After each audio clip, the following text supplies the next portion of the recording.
Zaś dzisiaj magnetowik, a wideo.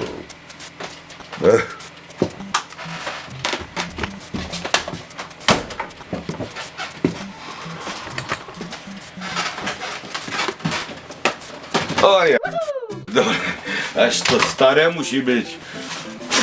No, odryw normalnie.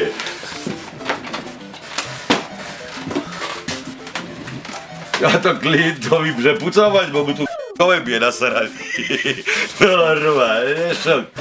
To ludzie teraz w kotykach wideo oglądają. To gołąb, żeby lepiej rosnął, albo będzie niższy furgą, co to z tymi gołębiami. Gównianym tematem to się przestał zajmować, bo i tak się go nie da wypucować. Bieremy się za robota i co my tu mamy?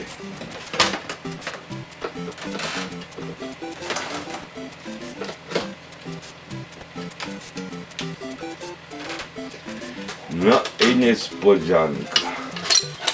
O ja cię ale co to za ostatni, czyli bomba, ten film ogląda. No patrzcie co to was taśmy zrobili. I to mo grać. Masz problem ze strumem, tu ma można, bo coś nie świeci ci.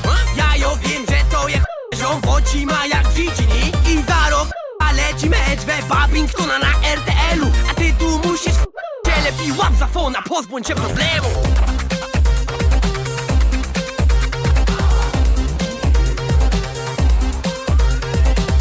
I przyjedzie Richard.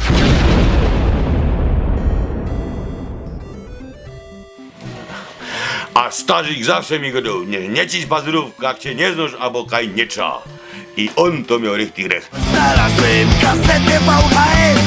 Patrzę na okładkę.